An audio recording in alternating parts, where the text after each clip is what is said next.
So, good day. My name is Rika De Achansa from Bachelor of Technology Education, major in Home Economics. And I have here to present our historical research, which is entitled How the Battle of Mactan Changed the Social and Political Development of the Philippines. So, my two group members are Tanya Princess Melody M. and Manalo Ray Andy. We chose this topic because we want to explore and to know what happened in the Battle of Mactan and how this changed the social and political development of the Philippines. The attention grabber. And according to George Muharo, history is a battlefield. It does not leave blood, but it may hurt the reputation of historians. It does not kill anyone as far as I know, but it may hurt people's feelings. The next one is the introduction. The Battle of Mactan on April 27, 1521 was a very significant event in the country. In our history classes, we learned that it was this day that Filipino fought and won against Spanish invaders led by the Portuguese explorer Ferdinand Magellan. The man who led the Filipino to victory is the native chieftain of Mactan Island, which is Datu Lapu-Lapu. Aside from being a Filipino hero and symbol of bravery, there are still many facts about Lapu-Lapu and the Battle of Mactan known, through extensive research which are worth nothing. And we are all aware that the Battle of Mactan is the most significant event happened in the Philippines because this shows how the Filipino were fearless in fighting against the foreigner who conquered our country. The warrior of Lapu-Lapu, a native of chieftain of Mactan Island, overpowered and defeated the Spanish force fighting for Humabon of Cebu under the command of Ferdinand Magellan, who was killed in the battle. And another thing, the reason why the Battle of Mactan was considered as the decisive battle on the history of the Philippines because it demonstrates the ferocity of the Filipinos in being able to defeat the more technologically advanced Spanish aggressor. Pigafetta also wrote that Lapu-Lapu and his army aimed their fire-hardened bamboo spear and poison arrows at the legs of the Spanish soldiers. With Magellan being killed, the other soldiers that survived came rushing back to the ship and left defeated. Historical record also state that the Battle of Mactan was never an official plan of Magellan's mission. When he arrived in the country, Magellan took an effort to convert all indigenous people to Christianity.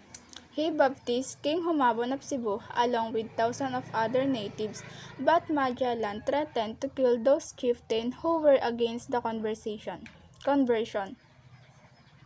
So before the Battle of Mactan, Lapu-Lapu and his army the used the hardened bamboo spears and poison against Magellan. The Battle of Mactan is celebrated every year on April 27 to remember the bravery and victory of the first Filipino hero, which is Magellan and his army. So, inspiration of the study. In conducting our historical research, there are also benefits to the following individuals. First of all, to those students who are finding a reliable information which can help them in their assignments or in projects. Also, to our fellow men and future researchers which can help them to gain more knowledge and ideas about the Battle of Mactan. The next is the importance of the study to present and future event in your locality. This study is important in the present and future because this showed how the Filipinos were fearless in fighting against the foreigners who conquered the country. In this study, we might know all the sacrifices of our ancestors for us to have a freedom. It can also serve as an inspiration in the present and future, which can be a model to us to become a good and brave Filipino of this country. So the next one is the statement of the problem. In doing our historical research, we conduct to the following statement of the problem. The number 1, what are the importance of the Battle of Mactan in social and political development of the Philippines? The second one, is the Battle of Mactan good good one in terms of social development in the Philippines? And the last one, what Filipino traits are depicted in the Battle of Mactan? And that statement of the problem will be answered in the presentation of data and interpretation and analyzing the data. So the next one is the collection of data. We are all aware that information today is not the same before, because you cannot go outside to go to the library and look for reliable information. So it's very difficult to find a trusted site and information that can be put. So the researchers use the information only obtained some trusted site, and while other came from the researcher's own point of view. Presentation, analysis, and interpretation of data. So this is get based on the answer of the statement of the problem. The importance of the Battle of Mactan in social and political development in the Philippines. Every citizen has an agreement in a society and a country of the Philippines has a good political governance. It shows how the Filipinos were fearless in fighting against the foreigner who conquered the country. Filipinos help one another in defending their country from the invaders, and Lapu-Lapu was the one who killed Magellan. Because of that, Lapu-Lapu is considered as the first Filipino hero in the Philippines. The Battle of Mactan is reenacted every April 27.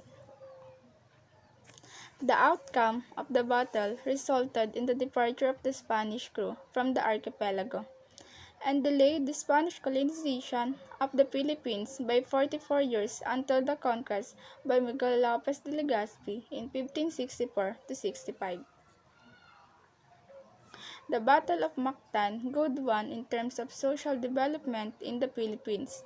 The Filipinos were more recognized as the brave and patriotic in the Battle of Mactan. It can be deduced that for the local Filipino, only through methodology and methodologizing that continuity with the past is made possible. For the locals, the past events were real and their existence is assured. The maintenance of this assurance is made possible through their characterization of the personalities, legitimation of power, authority and control, and the mythologization of the series of events to boost the glorious past of the community and its people. The Filipino traits are being depicted in the Battle of Mactan is the courage to fight for his country of birth and to love both people and nation. Being bravery and nationalism are the traits depicted in the Battle of Mactan. So the last one is our findings. The Battle of Mactan is a big change in our society and politics, especially in the characters of Filipino. Through peace, freedom, and reconciliation, the people will be brought into the social, political sphere in the Philippines. Every citizen has an agreement in a society, and the country of the Philippines has good political governance. The Filipino were more recognized as brave and patriotic, courage to fight for his country of birth, and to love both people and nations. Being bravery and nationalism are the traits depicted in the Battle of Mactan. So that is the end of our presentation. We hope that we have done has helped you to awaken and stimulate your mind. And we know how important it is to take care for and maintain the peace in our country. Because we need to maintain the peace in our country because of our ancestors gave their life just to free us from the invaders. It's just like what happened in the Battle of Mactan. I hope if the day comes that it happen again, we will still have the attitude that our ancestors showed. Another thing, we also did this historical research because we also want to help each other so that we are not only become aware of everything that happened in the past. So that's all. Thank you.